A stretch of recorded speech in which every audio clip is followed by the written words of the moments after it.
All right, Browns fans, it's time for my favorite part of the week. We take a look back at our last game, and this one was a special one. Browns get a massive, massive win over the Pittsburgh Steelers, 24-18, in a game that felt like it was going to be total euphoria. Browns run away with it. Then it felt like a typical Browns loss where they blow it, and they give it up late. But instead, Jameis Winston and the Browns offense had other plans. So tonight, we take a look at the Browns' top 5 plays in just a quick 5 minutes here. And where we're going to get started here is just an awesome start. I thought that Jameis Winston was fantastic. Finished the day 18-27 for 219 yards. Did throw 1 interception, but did have a drop touchdown. But another guy who was fantastic, Jerry Jeudy, really coming into his own over the last 4 games. He's one of the top receivers in all of the NFL. But on Thursday night, finished the game with 6 catches for 85 yards. And if you're here tonight, you watched the game.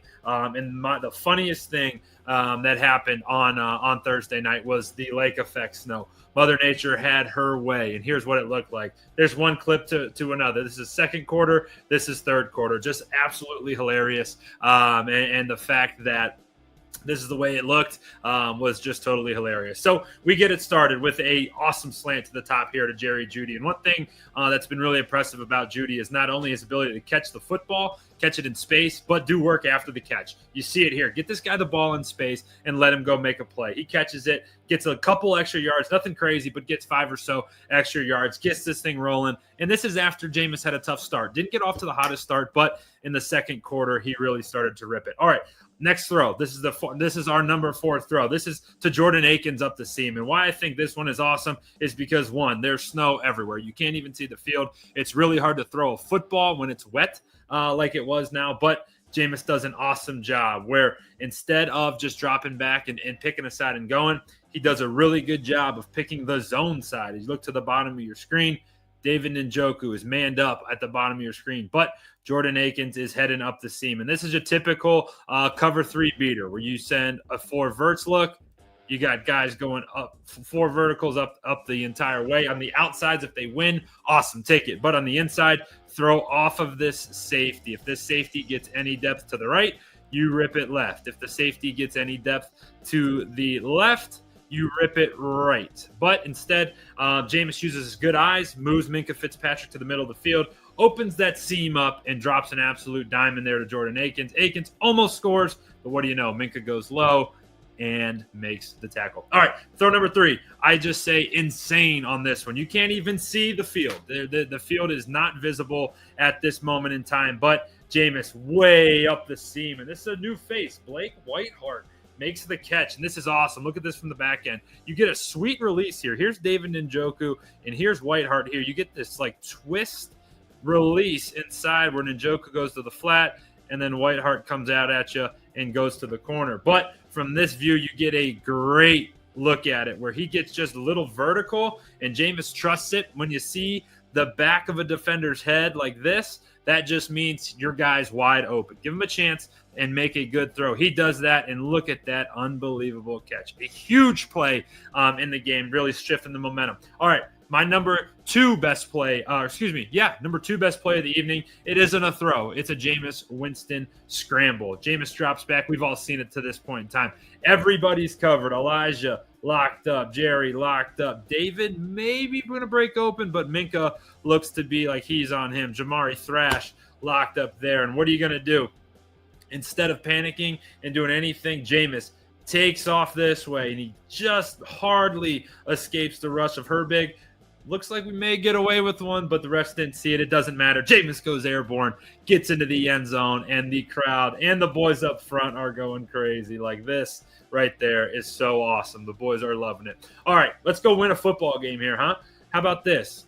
Let's drive. And why I love this play, the Steelers are going to roll their coverage, right? It becomes a double team here on Jerry Jeudy, solo, one-on-one here with safety help over top. But you watch Jerry get off of his release. Once he gets inside of the guy over top of him, you can hardly see him, but once he gets inside, that guy has no chance at all. And Jerry gets up the seam and then does an awesome job working on that safety who's waiting for him. He stays super flat initially, And when he stays flat like that, it builds a little bit of space away from the safety and gets a little bit of room, and then Jameis does the rest, puts a great throw on him. Yes, in a perfect world, you like to see a throw out there where he can catch and run.